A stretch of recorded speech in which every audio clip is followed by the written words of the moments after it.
Assalamualaikum warahmatullahi wabarakatuh. Bapak dan Ibu yang kami hormati dimanapun berada, khususnya para pensiunan yang selalu setia mengikuti channel ini.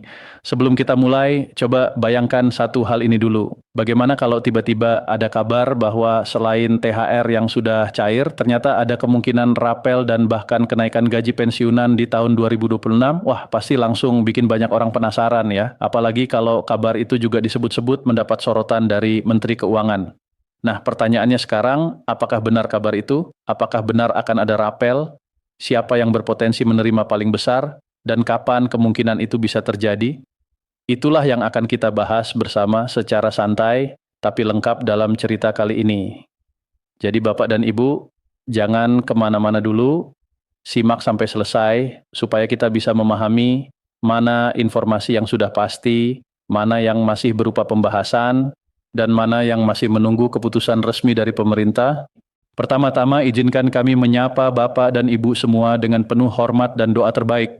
Semoga Bapak dan Ibu para pensiunan selalu diberikan kesehatan yang baik, tubuh yang kuat, hati yang tenang, umur yang berkah, serta rezeki yang lancar. Semoga setiap hari selalu dipenuhi rasa syukur, kebahagiaan, dan kemudahan dalam menjalani aktivitas, baik saat bersama keluarga di rumah maupun saat menjalankan kegiatan sehari-hari yang menjadi rutinitas. Di channel ini kita selalu berusaha berbagi informasi yang berkaitan dengan dunia pensiunan, kesejahteraan pensiunan, serta kabar terbaru yang relevan bagi Bapak dan Ibu semua. Dan pada kesempatan kali ini, kita kembali membahas topik yang sedang ramai diperbincangkan, khususnya di kalangan pensiunan ASN, penerima pensiun, serta para janda dan duda pensiun. Belakangan ini muncul banyak sekali pembahasan mengenai peluang pencairan rapel dan kemungkinan kenaikan gaji pensiunan di tahun 2026. Topik ini langsung menarik perhatian karena berkaitan dengan penghasilan dan kesejahteraan para pensiunan. Namun sebelum kita masuk ke pembahasan rapel dan kenaikan gaji, ada satu kabar yang sudah benar-benar terjadi dan dirasakan langsung oleh para pensiunan, yaitu pencairan tunjangan hari raya atau THR. Beberapa waktu yang lalu, pemerintah melalui PT Taspen telah mulai menyalurkan THR kepada para pensiunan di seluruh Indonesia. Kabar ini tentu menjadi angin segar bagi jutaan pensiunan. Karena THR bukan hanya sekadar tambahan uang menjelang hari raya, tetapi juga menjadi bentuk perhatian negara kepada para pensiunan yang telah mengabdikan masa baktinya selama puluhan tahun untuk bangsa dan negara. Menurut informasi yang beredar, pencairan THR bagi pensiunan sudah mulai dilakukan sejak tanggal 5 Maret 2026 melalui PT Taspen sebagai mitra bayar pemerintah. Namun seperti biasanya, proses pencairan tidak selalu diterima secara bersamaan oleh semua penerima. Penyaluran dilakukan secara bertahap sesuai dengan mekanisme masing-masing bank penyalur dan wilayah. Karena itu para pensiunan diimbau untuk rutin mengecek rekening atau ATM mereka. Ada kemungkinan dana THR masuk secara bertahap sesuai sistem penyaluran yang berlaku. Bagi sebagian besar pensiunan, kabar THR cair ini tentu sangat melegakan. Apalagi menjelang Hari Raya Idul Fitri biasanya kebutuhan rumah tangga meningkat. Harga bahan pokok sering naik, kebutuhan dapur bertambah, belum lagi kebutuhan untuk keluarga dan cucu. Banyak pensiunan yang menggunakan dana THR untuk membeli bahan makanan, menyiapkan hidangan lebaran, membeli pakaian baru, atau membantu anak dan cucu.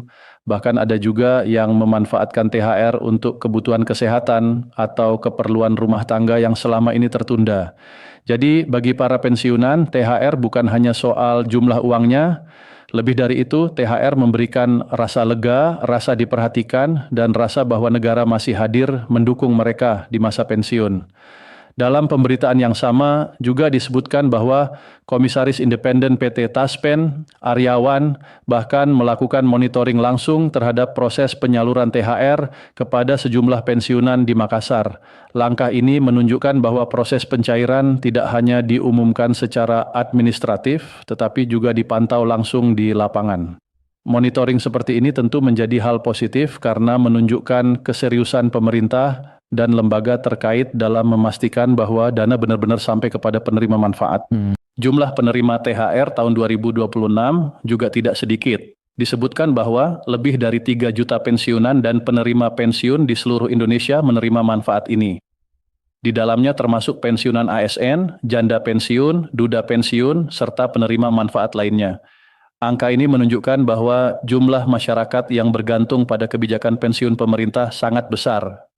Karena itu, setiap kebijakan terkait pensiun selalu menjadi perhatian nasional. THR yang dibayarkan kepada pensiunan juga didasarkan pada komponen penghasilan yang diterima pada bulan sebelumnya dan tidak dikenakan pajak. Hal ini penting untuk dipahami karena menunjukkan bahwa perhitungan THR dilakukan dengan dasar yang jelas. Jika kita melihat kondisi kehidupan pensiunan saat ini, tambahan seperti THR memang sangat berarti. Seiring bertambahnya usia, kebutuhan kesehatan biasanya juga meningkat. Biaya obat, kontrol kesehatan, transportasi, listrik, air, dan kebutuhan sehari-hari tetap harus dipenuhi. Banyak pensiunan yang hidup sederhana dan harus mengatur pengeluaran dengan sangat hati-hati. Karena itu ketika THR cair, rasanya seperti mendapatkan napas tambahan untuk menghadapi kebutuhan rumah tangga. Setelah pembahasan mengenai THR, perhatian publik kemudian mulai beralih pada isu lain yang tidak kalah besar, yaitu kemungkinan pencairan rapel dan kenaikan gaji bagi ASN serta pensiunan. Isu ini mulai ramai dibicarakan seiring dengan munculnya pembahasan mengenai rencana penyesuaian penghasilan aparatur sipil negara. Biasanya ketika ada pembahasan tentang kenaikan gaji ASN aktif, masyarakat juga mulai bertanya-tanya apakah hal tersebut akan berdampak pada pensiunan. Hal ini wajar karena dalam beberapa kebijakan sebelumnya, perubahan pada struktur gaji ASN sering diikuti dengan penyesuaian pada penghasilan pensiun. Disinilah istilah rapel mulai sering disebut-sebut. Banyak orang bertanya apa sebenarnya yang dimaksud dengan rapel. Secara sederhana, rapel adalah pembayaran selisih kekurangan hak yang seharusnya sudah diterima sejak waktu tertentu, tetapi baru dibayarkan setelah keputusan resmi keluar. Misalnya begini, jika pemerintah menetapkan kenaikan gaji mulai bulan Januari, tetapi proses administrasi baru selesai pada bulan April, maka selisih kenaikan dari Januari hingga Maret akan dibayarkan sekaligus. Selisih itulah yang disebut rapel. Karena itu, jika benar ada kebijakan kenaikan gaji yang berlaku mundur dari bulan sebelumnya, maka para penerima berpotensi mendapatkan tambahan dana selain pembayaran bulanan biasa. Inilah sebabnya kata rapel selalu menarik perhatian, karena jika benar terjadi, jumlahnya bisa cukup signifikan tergantung lamanya periode yang dihitung. Dalam berbagai pembahasan yang beredar, disebutkan bahwa jika kenaikan gaji benar-benar diterapkan dan pembayarannya dilakukan beberapa bulan setelahnya, maka para pensiunan bisa saja menerima rapel sesuai golongan masing-masing.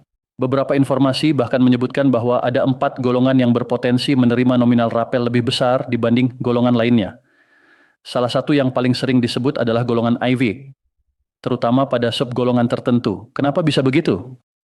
Penjelasannya sebenarnya cukup sederhana. Jika kenaikan gaji dihitung berdasarkan persentase, maka mereka yang memiliki gaji pokok lebih tinggi akan menerima tambahan nominal yang lebih besar.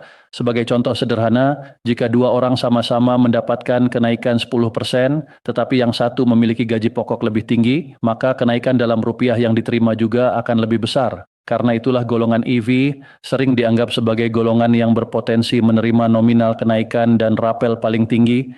Namun perlu diingat semua ini masih dalam tahap pembahasan dan perhitungan logika umum. Besaran pastinya tetap akan bergantung pada keputusan resmi pemerintah serta regulasi yang nantinya diterbitkan. Bagi para pensiunan, kabar mengenai kemungkinan kenaikan gaji ini tentu membawa harapan. Harapan itu sangat wajar karena kebutuhan hidup terus berubah. Harga kebutuhan pokok bisa naik, biaya kesehatan tidak murah, dan banyak pensiunan yang masih membantu keluarga mereka. Sedikit saja ada kenaikan penghasilan, dampaknya bisa terasa cukup besar bagi kehidupan sehari-hari. Bukan hanya dari sisi ekonomi, tetapi juga dari sisi psikologis. Para pensiunan bisa merasa bahwa jasa-jasa mereka di masa lalu masih dihargai dan negara masih memberikan perhatian terhadap kesejahteraan mereka. Namun di sisi lain kita juga harus melihat informasi ini dengan sikap yang bijak. Sampai saat ini belum ada keputusan resmi mengenai besaran kenaikan gaji, jumlah rapel, siapa saja yang menerima, dan kapan pencairannya dilakukan. Artinya, informasi yang beredar masih perlu dikonfirmasi dan belum bisa dianggap sebagai kepastian. Di era informasi seperti sekarang, kabar bisa menyebar dengan sangat cepat. Kadang satu potongan berita bisa berubah menjadi kesimpulan besar. Satu pernyataan bisa dianggap sebagai janji, padahal sebenarnya masih dalam tahap pembahasan. Karena itu penting bagi kita untuk membedakan antara wacana, pembahasan, kemungkinan, sinyal kebijakan, dan keputusan resmi. Lima hal ini sering terdengar mirip, tetapi sebenarnya sangat berbeda. Bagi para pensiunan, penghasilan pensiun adalah fondasi utama kehidupan sehari-hari. Dari uang pensiun itulah kebutuhan makan, listrik, air, obat-obatan, transportasi, dan kebutuhan sosial dipenuhi. Ada pensiunan yang hidup hanya dari uang pensiun tanpa sumber penghasilan tambahan. Ada yang tinggal bersama pasangan dan harus mengatur pengeluaran sehemat mungkin. Ada juga yang masih membantu anak atau merawat cucu.